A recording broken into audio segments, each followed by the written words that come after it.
ni radio BBC Gahuza Miryango ivugira i Londres kuri metero 19, 25, 31 na 41, ivugira ku mirongo ya FM mu karere k'ibiyaga binini, kuri internet kuri bbcgahuza.com.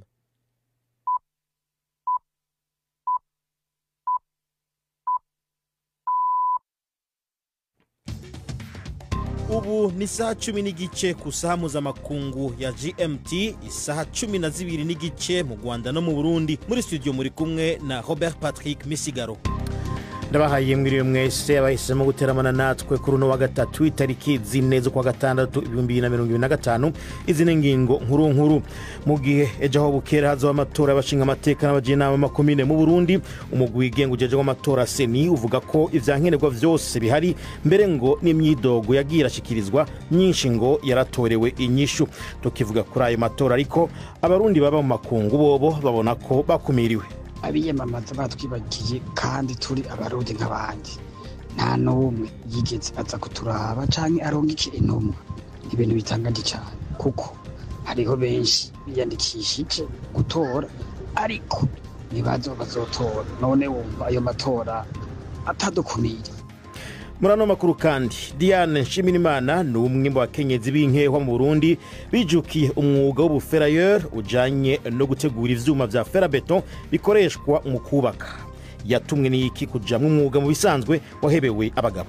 Kuntu byanjemo ni kujya kuntu nyene ubona abantu b'abahungu baprofita guhenda abakobwa babahendesheje amafaranga. Nabonye ko nkoresheje amaboko yiwanje atamuhungu ashobora kumpenda ngo bamprofitire kubera amafaranga. Jejesironi mukanya turafite kandi ikiganiro c'abakenyezi hamwe n'ibivugwa mu nkino. Murano makuru agarikiwe na Mark Niyonkuru.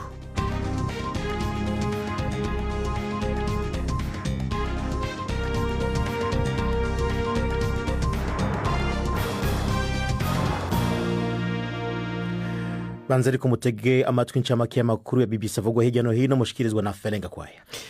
Umuyobozi w'ishyirahamwe mpuzamahanga ritabara imbabare Red Cross yavuze yuko ibiri kubera i Gaza ari bibi cyane ku buryo birenze urufatiro urwo ari rwo rwose, rwaba urwemewe n'amategeko cyangwa se imitekerereze ya kimuntu. Mojan Spojarik yabwiye BBC yuko abanyepalestine bambuwe agaciro k'ubumuntu.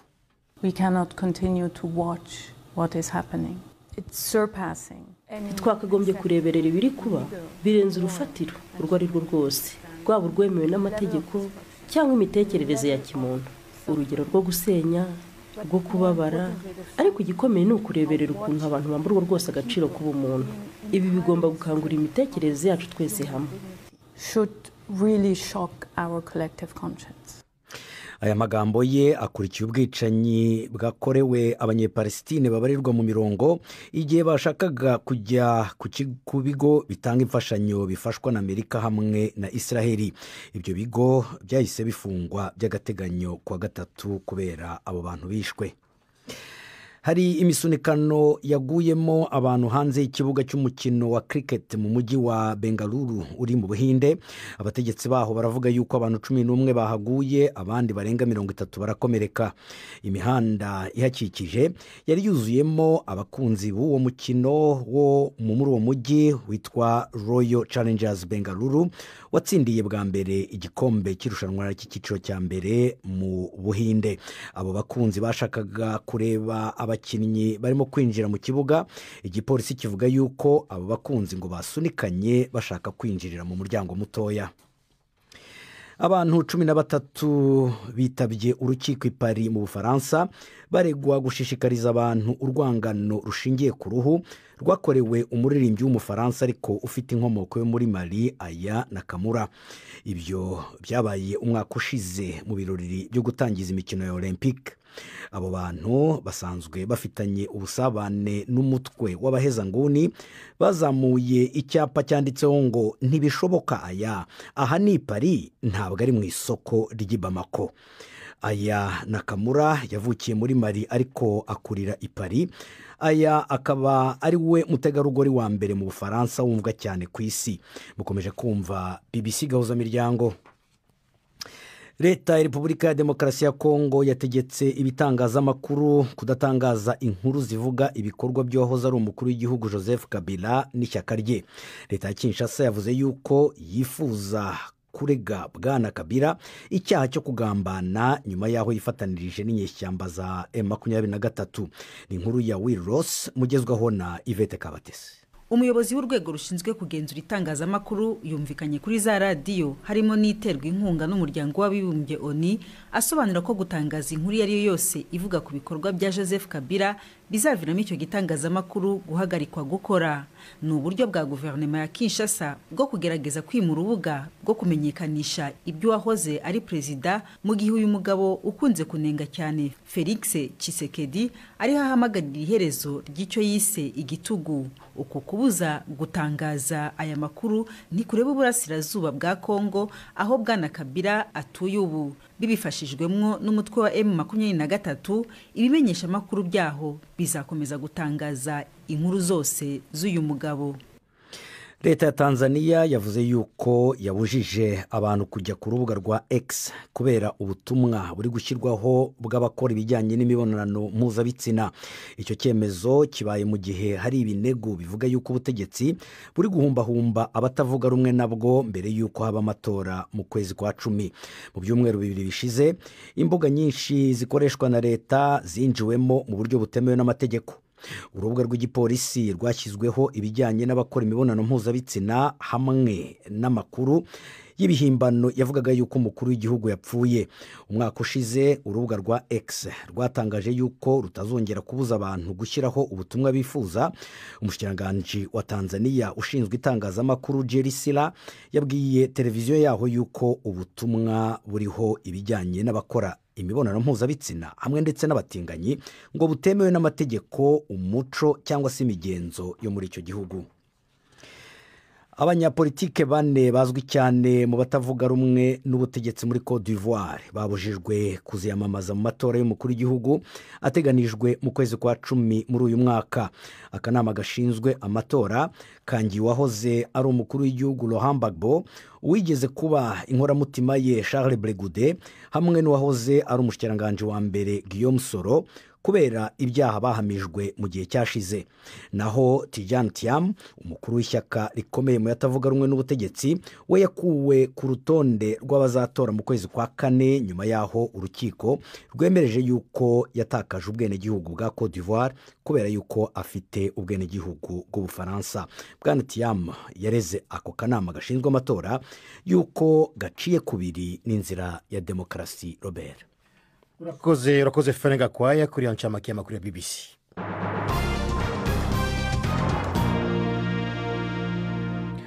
Dasuye kubaha mwiriwe. Mu Burundi aho bukera abanyagihugu bazindukira mu matora rusangi hazotogwa bashinga amateka n'abajenama b'amakomine. Abo bajenama nibo mu nyuma mu kwezi kw'indwi bazotora abakenguza amateka, hanyuma mu kwezi kw'icenda hatogwe abajenama b'imitumba canke amakartier nabo nyene batogwa n'abanyagihugu bose. Umugwi ujejwe amatora seni uvuga ko ivyankenerwa vyose bihari, mbere ngo n'imyidogo yagira ashikirizwa ku kibazo c'abataronse amakarata yabo yito canke abayatorewe n'abandi batabatumye myinshi ngo yaratorewe inyishu. Ni inkuru ya Premier ku Magenge i Bujumbura. Isaha 12 zo mu gitondo niho ibiro by'amatora bizoba vyuguruye, bigenze neza vyugare isaha 9 z'umuhingamo, harakagoranye naho hongerwe ko isaha 1 mu gihe c'imyamamazo. Imigambwe na cane itavuga rumwe n'uri ku butegetsi yaravuze yuko hari abantu bataronse amakarata yabo yitora.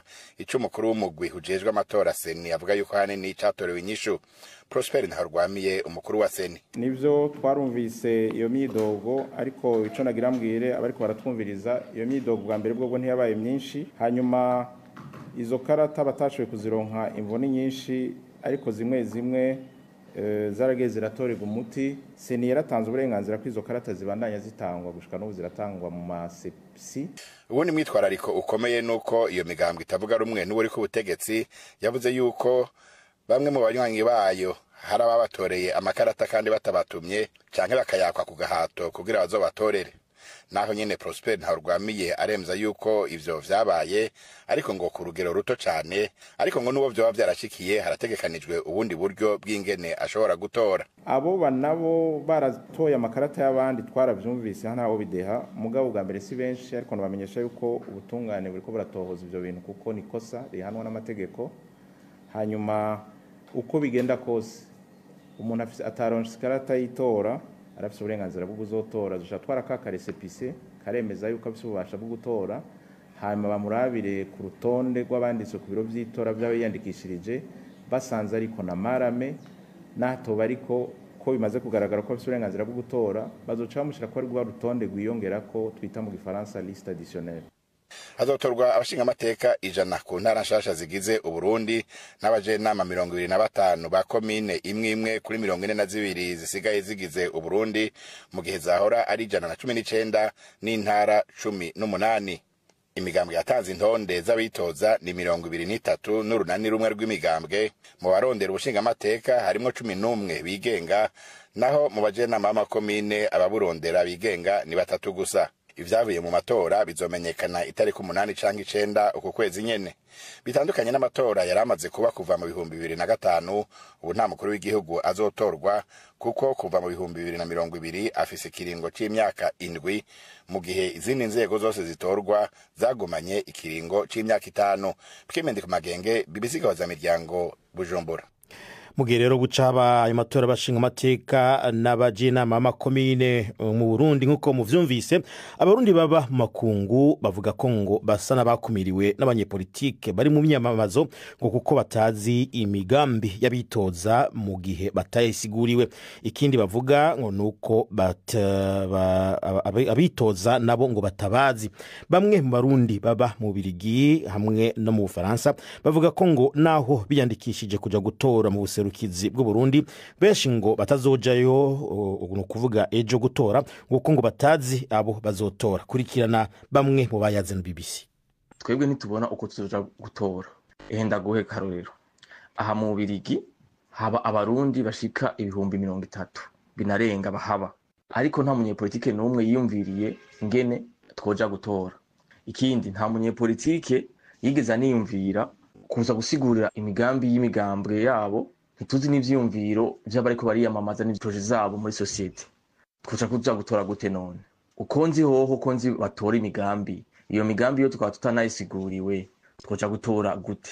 Ikindi no kuza genda urabe no ku mbuga ngurukana bumenyi, nta munyepolitike nta bitabo vy'imigambi yabo boba barashizeko. Rero je ivyo mbona abarundi baba hanze twe twaratwibagiye kwereka bisa mu bintu vyo mu matora.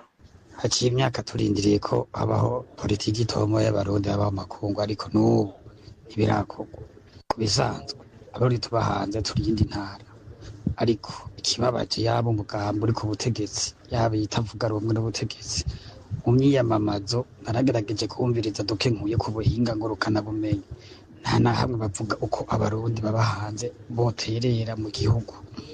Ikigira kabiri, abiyamamaza batwibagiye kandi turi abarundi nk'abandi, nta n'umwe yigeze aza kuturaba canke arongike intumwa.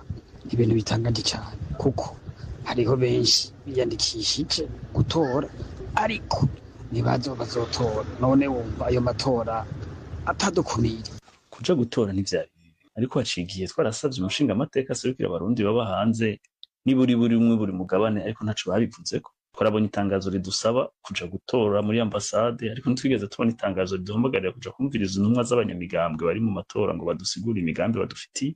Ikigira kandi hariyo abarundi baba kure ambasade ziriho, abo bazotora gute? Ntibumva ko baba batse uburenganzira bwabo. Hari ibibazo vyinshi vyotuma kuja gutora uri mu Burundi uba mu mahanga ari guheza ibwirizwa. Cewe ubwanje sinzokwiya ku burenganzira bwanje, nzoja gutora ariko nta numwe nzotora kugira nerekana akabaro kanje, kuko ninabona twashimye amajwi yacu abifa gusa ndaza abanyepolitike bazokwikubita agashi mu yandi matora kurikira twiyumvire ko kuravya umwimbu igihugu kigira buri mwaka produit intérieur brut yabuze inguvu n'imitaye y'abarundi baba hanze. abo rero bari bamwe mu barundi baba mu Birigi no mu Bufaransa. Ni BBC gahuza miryango isaha imwe buri minota 16 kigere mu Rwanda n'Ibujumbura mu Burundi.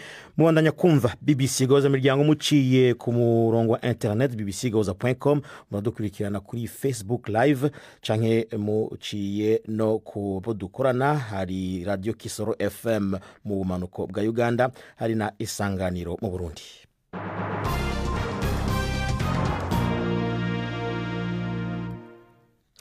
Tugume aho mu Burundi mu gisata kijanye no kubaka. Muri iki gihugu rero abagore bakora umwuga w'ubuferrailleur ujanye no gutunganya ivyuma bikomeza inyubakwa zisanzwe canke amagorofa hakoreshejwe isima baracari bake cyane, ariko mu duce tumwe tumwe hari abari umutima menyo barawijukira nubwo ufatwa nk'uwagenewe abagabo.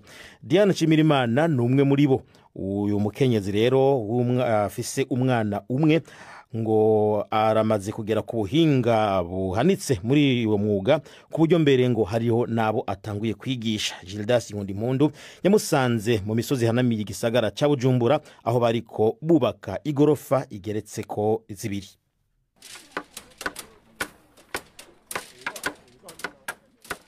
Aha Diane Nshimirimana na bamwe mu bo yigishije umwuga w'ubuferrailleur bariko barashira ku murongo ibikenewe byose kugira abafundi batangura akazi ko kugereka igorofa bariko barubaka. Diane afise inyundo mu kubamfu n'icuma kimeze nk'ipenzi mu kuryo. Hamwe aradodagura, ahandi agafatanya ivyuma bizwi nka fer à beton akoresheje insinga. Mwisarubeti yirabura n'inkofero yera ikingira umutwe, aguma pima araba ko atihenze mu biharuro. Tuganiriye, uyu mukenyezi yambwiye ko iyo umukobwa akenye ahura n'ingorane nyinshi kubera bamuhendesha amaronko. Ngo yakuze ayibona mu kibano. Avuga ko ariyumva yatumye akenyera akaja kwiga umwuga w'ubuferrailleur kugira ashobore kwitunga. Ukuntu byanjemo ni kujya kuntu nyene ubona abantu b'abahungu baprofita guhenda abakobwa babahendesheje amafaranga. Nabonye ko nkoresheje amaboko yiwanje atamuhunga ashobora kumpenda ngo bamprofitire kubera amafaranga. Niya bizijya ngeso mbi ziva mu kuntu umuntu aba adafise udufaranga uco usanga haje umusore canke umugabo yaguhendesheje amafaranga bivanye nuko uri umukene atakena kimwe ushoboye kwihereza. Diane yatanguye uwo mwuga muri 2010. Ico gihe vyasa no kwiheba kubera wakorwa n'abagabo gusa, ariko ntivyamuciye inkokora. Mbere avuga ko wamufashije vyinshi. Natanguye gukora ubuyede, hama ndasaba ndiga kuri chantier, baranyigisha ndamenya, baranyatira, ndaba umufundi. Uyu mwuga vraiment ndamaze kuguramo ibintu bitari bike. Warigishije umwana wanje arakoragera mu 11, ari uyu mwuga nyene nkora kuva mu wa mbere. Amaze kumenyera uwo mwuga, Diane Nshimirimana yahavuye atangura kwigisha abandi. Alain Meshake w'imyaka 25 numwe mu barahuye ubwenge kuri we. Jebo nyarekere kwa nanje ntarayimenya gusa byatiye nanje binshitura cyane. Vuga ati umugore nza amenya fira yacu. Wa nanje ntivyo kwijana. Yamuvuga ati reka nanje nkomeze nige. Uno musi muravye ari ku rugero rungana gute? Ari ku rwego vraiment ko hejuru. Ari ku rwego hejuru ko byinshi rabizi aganira n'utuntu tunyene agenda ranyerekanye ntarashaka kumenya. Mugabo nawe ni yagaye akukuruka je nanje nzo canja mu gishongo ciwiwe ananje nge kwindi level yo guforoma abandi. Abakenzi b'imicungararo Diane akoreramo akazi ko kubaka babona ko intambwe agezeko ari iteka kuri bo. Numushatirizi kugira ngo avyige ashizemwe ubumenyi arashapuka hanyuma arabitahura bariko arabikora biratunezera nk'abakenyezi. Natwe nuko twoza inyuma yiwe tukamukurikira akatwiza uwo mwuga tukawutahura kugira ngo natwe twiyunguruze amuherekiyede ni make. Nawe igifrayeri ari nkakanoti kisumbuye tuzomukurikira natwe twize tubimenye tubitahure. Mubo Diane amaze kwigisha harimo abakobwa bagera kuri 10. Avuga ko abibigisha kugira bashobore kwitunga gutyo ntihagire ababahumbisha babanje kubahendesha amafaranga. Gildas Nkundimpundu Ibujumbura. Reka tuve mu bwubatsi tuje mu makuru avugwa mu nkino mushikirizwa na Yves Bucana. Imikino kuri BBC gahuza miryango.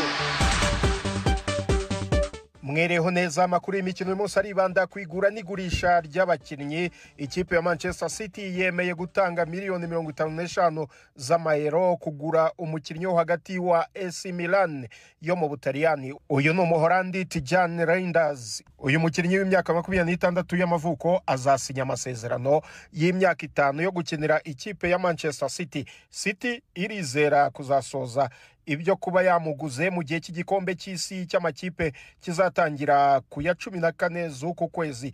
Ngo agomba kuziba icyuho cyasizwe na Mateo Kovacic utazakina iyo mikino y'igikombe cy'isi cy'amakipe nyuma y'imvune y'agatsinsino. Tujye noneho mu ikipe ya Manchester United. Bruno Fernandes, kapiteni w'iyo kipe, yanze akayabo yagombaga kugurwa n'ikipe ya Al Hilal yo mu gihugu cya Arabia Saudite. Nyuma y'iminsi mike atekereza hamwe n'umuryango we niba yajya muri iyo kipe cyangwa akaguma muri Manchester United, Fernandes yanze icyifuzo cy'iyo kipe cyo gukuba kabiri umushahara we, mu gihe no muri Manchester United yari umwe mu bakinnyi bahembwa menshi. United bivugwa ko yishimiye aya makuru aje nyuma y'uko umutoza Ruben Amorim kuwa gatanu yari yatangaje ko yizera ko Fernandes azaguma i Old Trafford.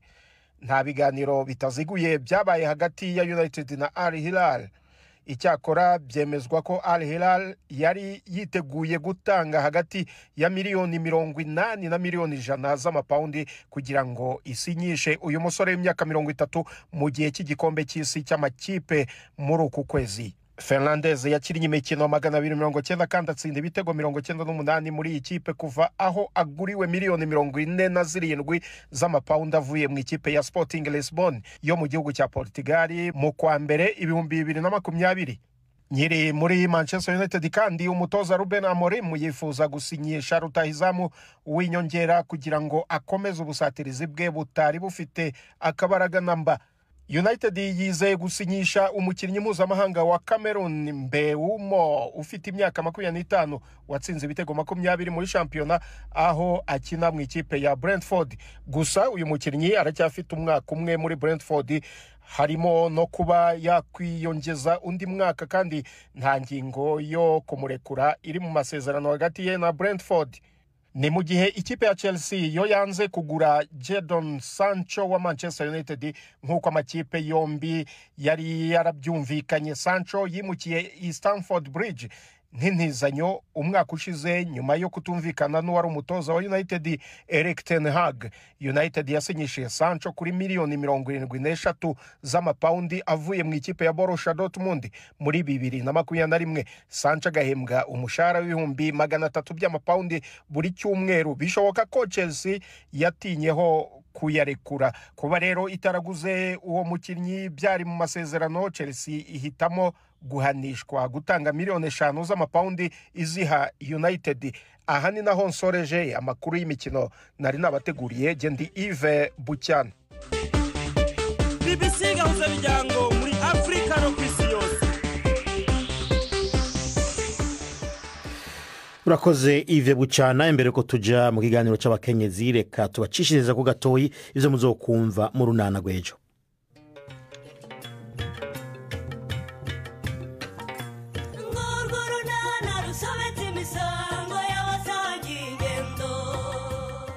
Mu kiganiro runana cyo kuri wa kane twabateguriye maze ro mukobwa Jana, ibyo byo gutangira kunshyiraho igitutu rwose nushaka kubyibagirwe. Utaki Stefan, ariko ibyo mvuze urabyumvise. Urumva mbese ubundi niki kimbwira ko utaryamanye n'undi mugabo akaba ari we wo guteye nda none akaba ari ngiye ushaka kuyegekaho? nuko iso nyihinduka uranyihindutse Stefan. Nyine nsubiza ikibazo nkubajije, ni iki cyemeza ko iyo ndari yanjye? Ni 12:45 kuri BBC. Nejo rero ku munsi wa kane ni muze mutangu naho n'umwanya w'ikiganiro cy'abakenyezi mwateguriwe na Yvette Kabatesi.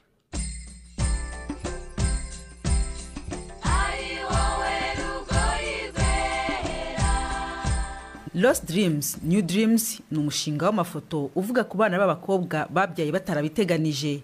Mbere yo gutwita aba bana b'abakobwa ngo bari bafite inzozi, ariko na nyuma yo guhura n'ibyababayeho ngo birashoboka ko ubuzima bwabo bwakongera gushibuka. Ubu nibwo butumwa Serafin Nayituriki usanzwe ari inzobere mu gufotora yashakaga kugaragaza muri uyu mushinga aherutse kumurika.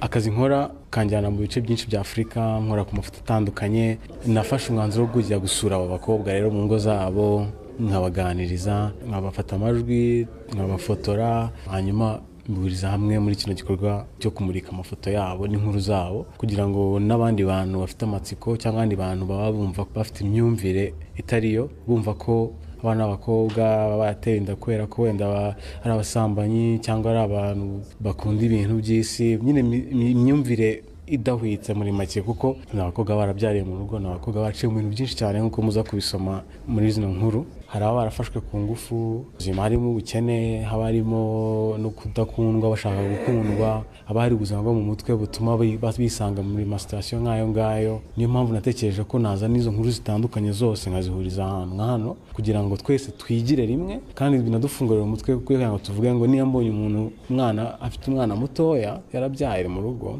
simite nsimbukira ku myanzuro mfite mu mutwe wanjye, ahubwo namwegera nkamubaza kuko nta nkuru n'imwe ihuye n'iyundi.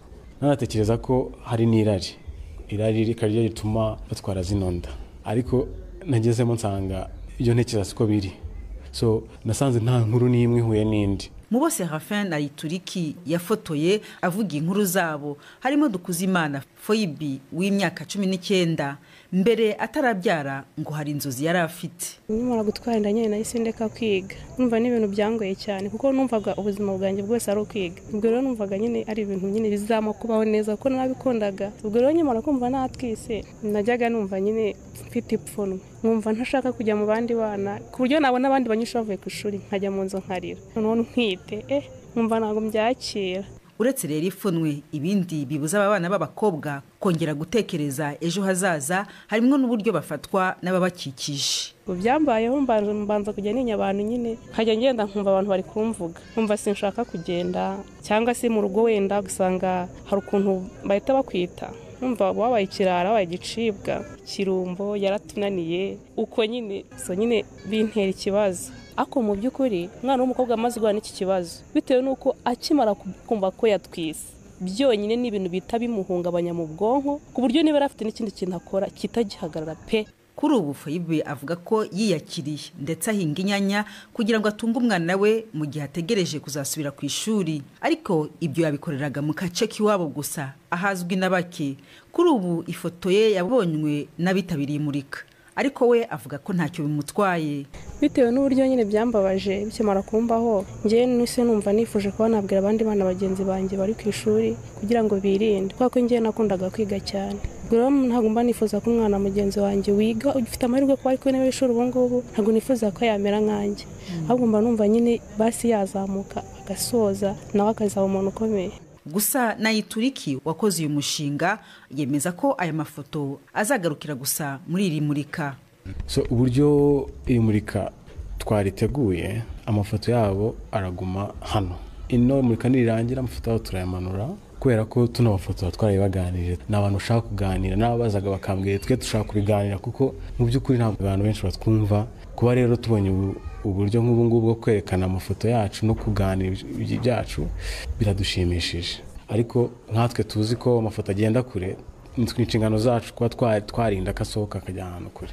Urubaganiriza abana b'abakobwa ndetse nabonyemo n'abahungu nabo bemeye kugusangiza amakuru y'uburyo bateye abakobwa inda, byagendaga gute hagati aho? Umunsi wa mbere nari mfite ubwoba kubera ko navugaga enda umugabo, abakobwa ntabwo baraza kwirekura kuko banganiriza ibintu byo kubyara, ibintu byo gutwita ndi umugabo, ariko bose barambwira ati ahubwo ni byiza ko tubikubwira, kuko tubikubwira tumeze nk'aho tubibwira abahungu bandi n'abandi bagabo bose. Kuganira nabo rero mu ngo zabo harimo amarangamutima menshi, kubera babasuye mu mateka.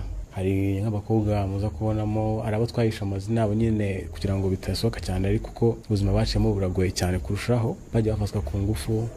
Gusubira muri iyo nkuru byarabagoraga, ukabona ararize, ariko uko dutumana umwanya nanjye ko narize itangazamakuru byamfashije kuba nabasha kubaganiriza neza, ngira n'amahirwe nabo barirekura, ababyeyi babo bari aho ngaho nabo barirekura, nabo turaganira, so bambwira ibintu byinshi. Biragoye kuba nabishyira no muri no murika umunsi umwe ariko icyo byanyeretse ni uko abantu bashaka kuganira inkuru zabo kugira ngo bakire imitima yabo kandi bananigishe. Serafina Yituriki avuga ko uyu mushinga wa Lost Dreams New Dreams yawufashijwemo n'umuryango Rwamureke usanzwe ufasha aba bakobwa, akaba yifuza ko nyuma yo kuwumurika abumvise inkuru bagira icyo bakora mu gufasha abana b'abakobwa kugera ku nzozi nshya bafite. Ni naha rero dusoreje, muramuke neza. arakoze Yvette Kabatesi kuri ico kiganiro. Ndabashimira namwe mwese mwaduteze amatwi kuva mu ntango. Amakuru yacu kuno munsi agaruke ngaha, ariko utashoboye kuyakurikirana ushaka kuja ku rubuga rwacu bbcgoza.com aho ushobora gusura kuyumva canke ugasoma n'ayandi menshi. Ariko ano makuru yahagarikiwe na Mark Niyonkuru.